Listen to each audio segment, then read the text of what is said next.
maybe I can make 3 comments. If people in the audience want to ask you some questions, maybe they can ask it in the chat. And also, maybe can we take half an hour, or do we have to finish in 15 minutes? Can you give us a little more? Yeah, let me just check. Yes, actually, yeah. Let's plan to finish at 9:30 for you.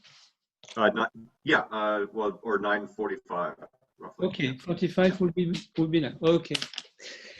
Thank you very much. My first point is a big thank you, because sometimes we have doubts. Sometimes we are ethicists, we are epistemologists, and sometimes the environment is about scientific confidence and what we have to discuss, or what we think as an ethicist or as somebody making epistemology is not so easy to be confident with. And especially when we are thinking about American experts on Alzheimer's disease, we sometimes have an idea of people very confident in the scientific progress and who are not so much discussing this aspect. And I think all what you did today and what you told us, from the early history to the epistemology to biomarkers and so on, it is an help for us to be confident on the ethics questioning and epistemological questioning of scientific advance. That was a kind of preliminary point.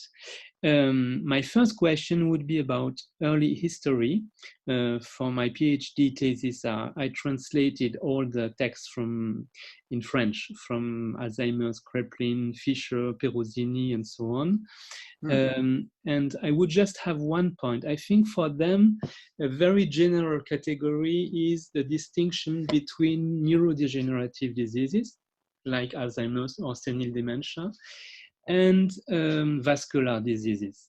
And both Kraepelin and Alzheimer's say, okay, in the reality, when you look at very elderly people, more frequent is mixed dementia with both vascular and degenerative disease. When we look to this history and 1 century of history of medical research on dementia, it seems to me that we all focused on neurodegenerative diseases and on Alzheimer's. And we forgot what Alzheimer's said. I agree with you. Yeah. But did we not also forget to consider and to have a serious consideration for what they called vascular disease and mixed dementia? And what do you think about this point? Because there seems to be a kind of interest, maybe because the science of the 20th century with molecular biology, genetics, and also helps us think in neurodegenerative diseases and doesn't make so much sense for the other one. What's your opinion on this point? Well, I would enjoy, if you have I would love to see if it's in English, my French isn't good enough to read a paper. Well, I would love to see your writing on his points about the need to attend to that. Alois Alzheimer's and colleagues' points on the need to attend to vascular. That would be that adds to my argument. So that's great. That's wonderful. Vascular disease of the brain is this sort of like ignored second child in a family, or third child or whatever and why that's the case, someone could do a good doctoral thesis on that. I would speculate a couple of reasons. One is the word Alzheimer's, namely, once you say the problem is Alzheimer's, you sort of say the problem is neuropathology, is plaque and tangle, is misfolded proteins. If you said the problem was cognitive impairment or disabling cognitive impairment, you would open yourself right then and there to say, well, what are the things that cause cognitive impairment? Well, there's these plaques and tangles, there are these vascular lesions. And so again, I can't underestimate how if you approach the problem as Alzheimer's or other neurodegenerative diseases, you right away privilege misfolded proteins, which is the kind of way we talk about these diseases now, as the problem. And these other things are sort of secondary, if you will. And that's just because you framed your thinking that way, whether you intended or not. I think the field of neurology, particularly with respect to the brain, is such a nascent field that struggled to gain credibility that I can understand why they would be reluctant. Bear with me. This is another reason I would speculate to think about vascular disease, because that invites other disciplines, et cetera, as opposed to the brain is the problem. You know what I'm saying? It turns the brain into an end organ of the heart rather than the problem. And neurology struggled to gain credibility about Alzheimer's as something to work on in the 1980s and 90s. In fact, one of the motivators for approving Tacrin, which was the early form of drugs that would become to be known as donepezil, was this gives scientific credibility to the field that you can do something to treat a patient, that there's biological models of the disease, namely cholinesterase neurotransmission explains the disease. And many were enthusiastic about those drugs, not because they were beneficial, because they kind of weren't very much, but because they gave credibility to the scientific model of the disease. And I think another one, again, gets back to measurement. I mean, we're pretty good at the Penn Memory Center, I think, with diagnosis of patients. I mean, we really get great histories. We do very thorough neuroimaging. We have a very good discussion of the neuroimaging. But I'm always embarrassed, frankly, when we look at an MRI and make a judgment of vascular disease, because it truly is no different than our colleagues in the art department looking at a painting and saying, "Nah, I think it's blue."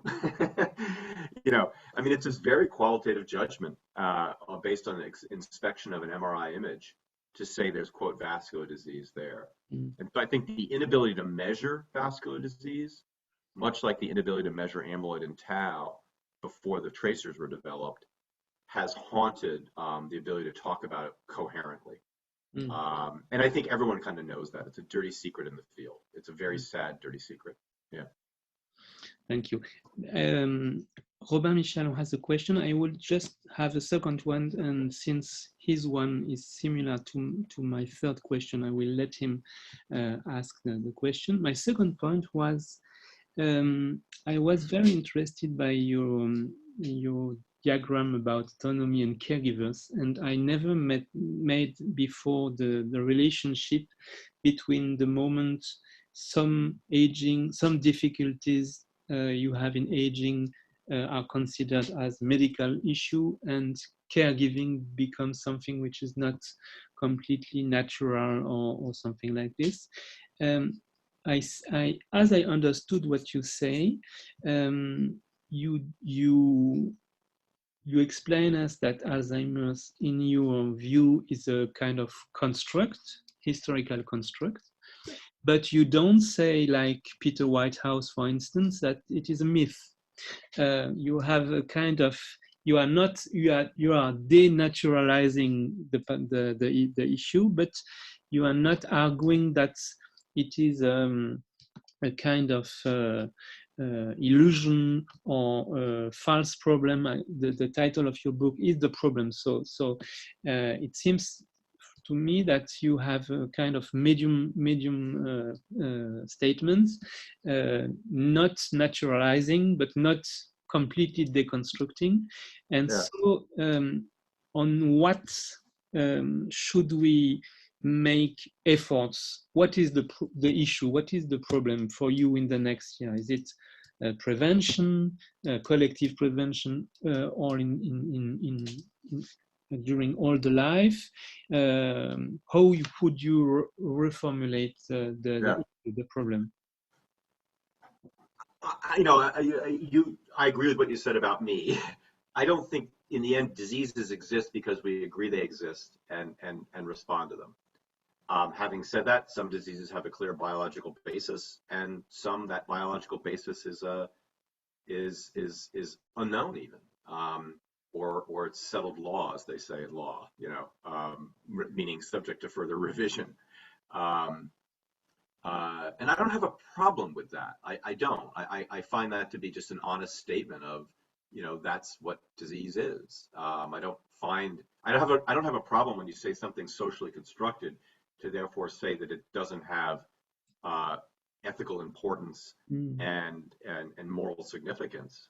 In fact, it all the more shows how ethically important it is, because social construction comes out of us making decisions, and it all the more emphasizes our responsibilities. I mean, you want to cure Alzheimer's? I have a simple solution. Get women out of the workforce, make them have lots of babies, don't let families move far away, go back to an agrarian lifestyle.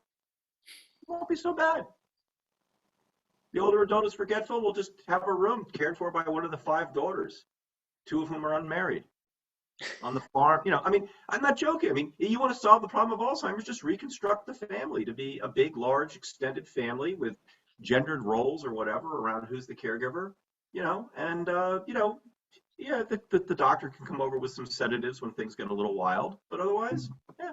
I mean, I don't want to do that. I don't think that's acceptable. I think that runs ragged over liberal democratic rights of self-determination. And I would argue also individuals with memory loss actually are suffering. In fact, in the work we're doing with our patients, talking with them, losing your mind is actually a suffering experience for many of them.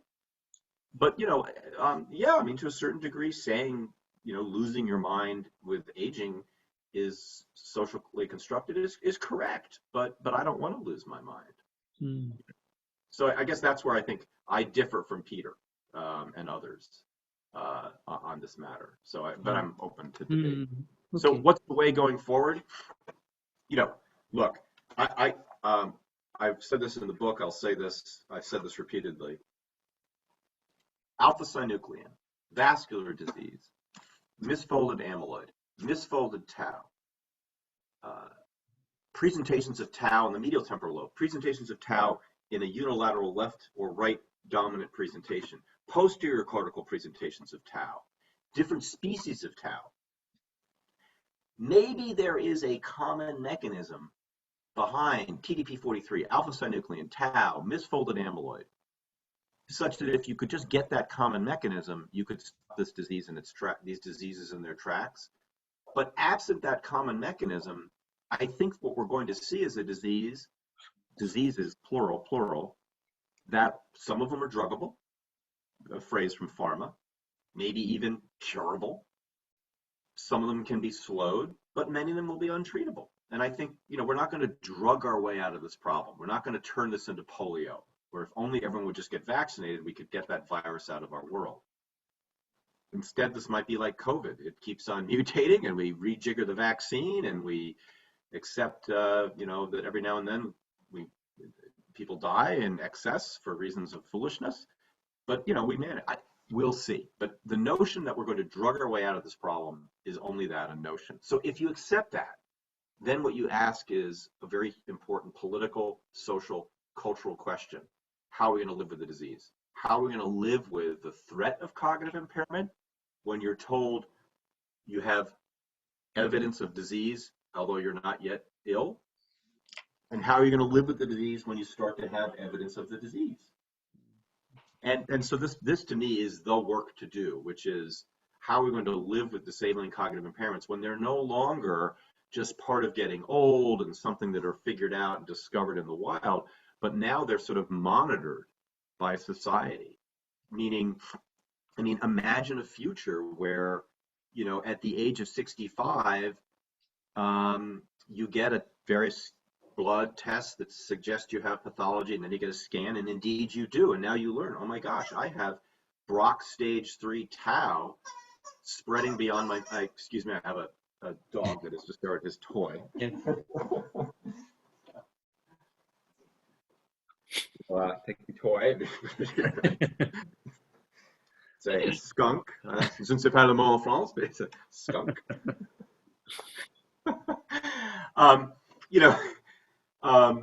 Putois, merci. When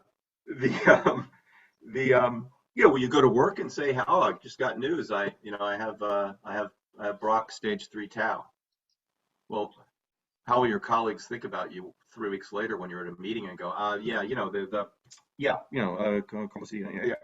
Uh-oh, it's starting, you know. So how will we live with a brain at risk? And then once our brain is impaired, how will we live with a brain that's impaired? That I think is our challenge. And I tell my students, you know, you're going to be busy for the next your careers if this is what you focus on. Law, employment, social structures. I mean, you could just run down the list of our brains in the world, and there's just so much wonderful things we have to work on. Thank you very much. Robin, you have a question about what Jason called coherently measuring benefit. Maybe you can introduce you, Robin, and told us also what your research is about. And next, maybe Vincent, please. So my name is Robin Michalon. I am currently writing my PhD thesis on the history of clinical trials against Alzheimer's disease on the US and on France. So needless to say, I don't have one question. I have 1,000 questions that go from the status of death to the early history of the Alzheimer's Association to TACRINE, blah, blah, blah. But I won't go too much into that and have some kind of a more general question around the idea of coherent language of benefit. Yeah. The core of the question is, how do you foresee a process of integration that would lead from where we stand now, that is a multiplicity of languages of benefit, to a one language of benefit? And the background of that question is first that Alzheimer's disease has an exceptionally numerous types of languages of benefit. I mean, functional, biological, clinical, neuropsychological. I mean, that's just fantastic.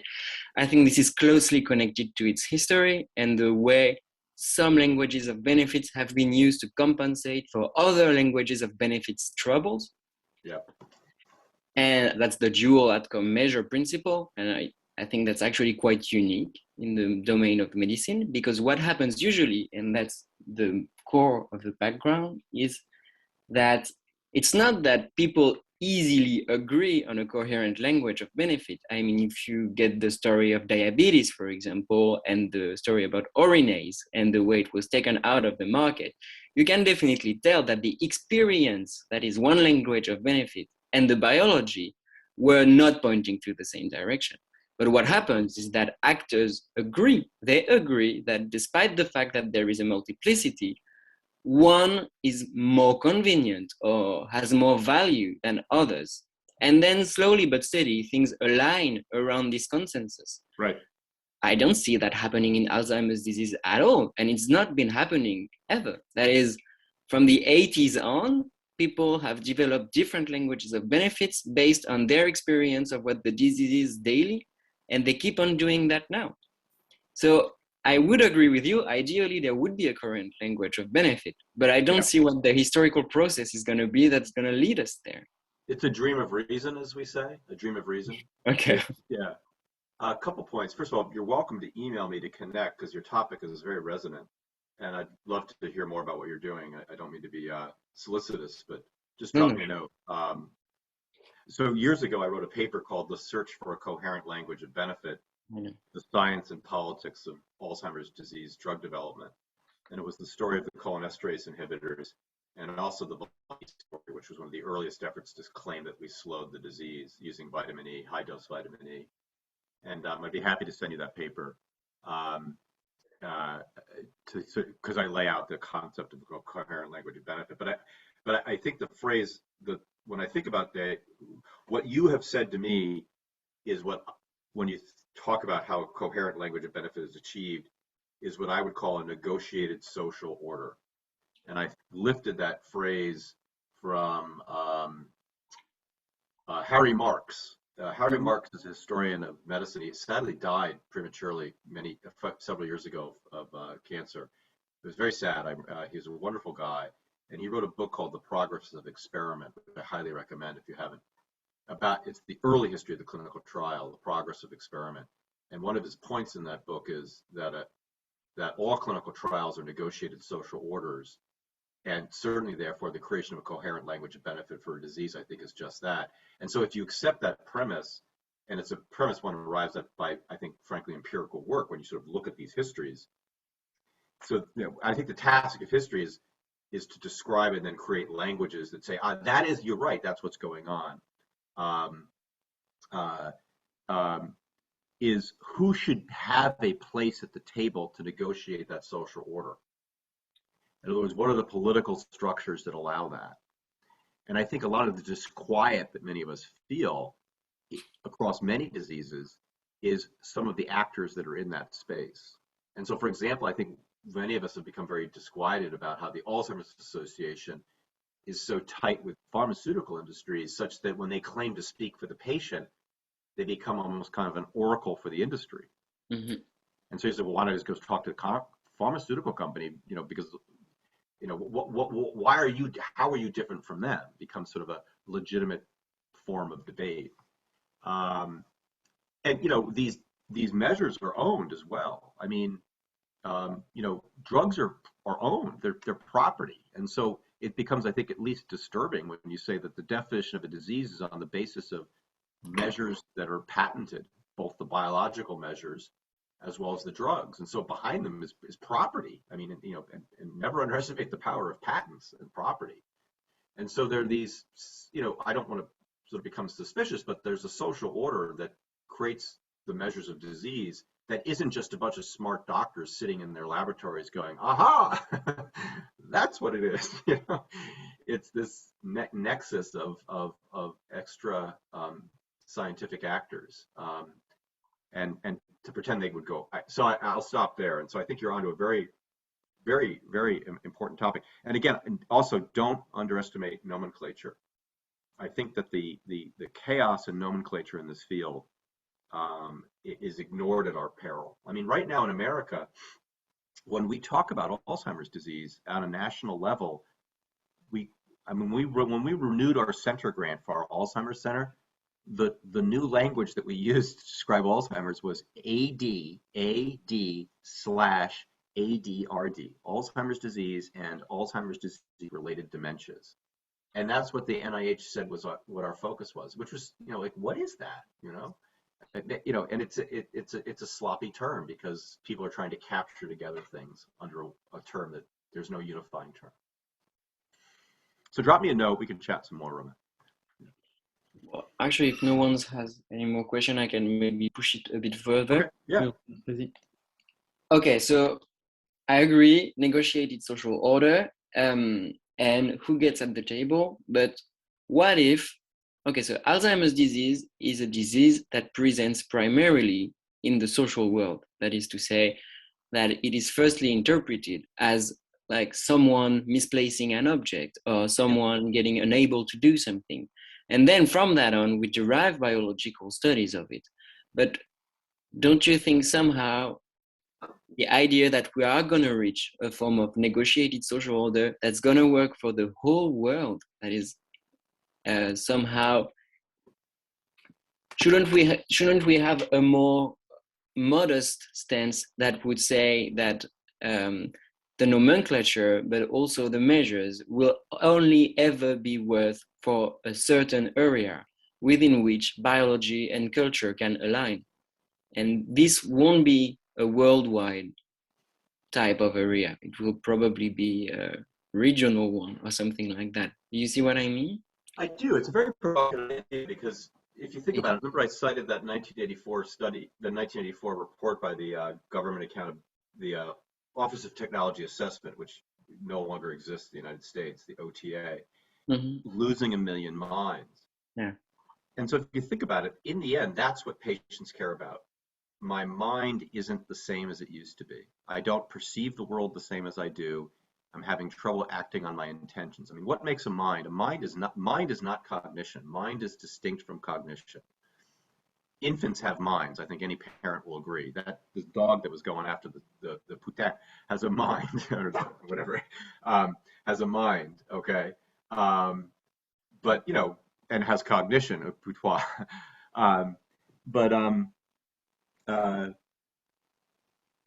We don't have measures of the mind. I mean, the mind is wrapped up in the world and your experience of the world, and you're right, therefore wrapped up in culture. I mean, I ascribe the idea of extended mind, and so once you say the mind's extended, it's inherently wrapped up in the world around it. And so, could we come up with ways to measure the mind such that it makes sense to patients and clinicians? Maybe.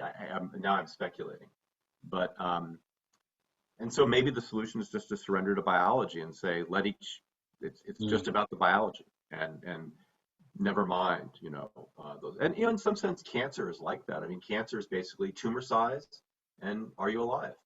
And yeah, they measure symptom scales and function and whatnot, but that doesn't.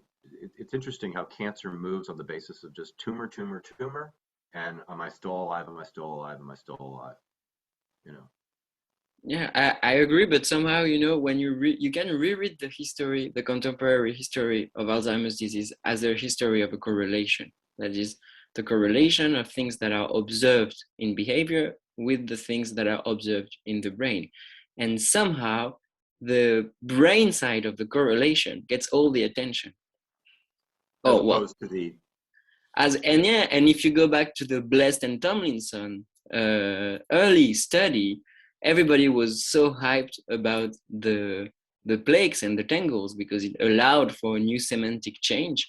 But in a way, what was also very innovative was that they combined a new tool that designed a new way to perceive reality and the behaviors that take place within reality. Mm-hmm. That is a weird mix in between experimental psychology of cognition and clinical experience of British psychiatrists. I think that.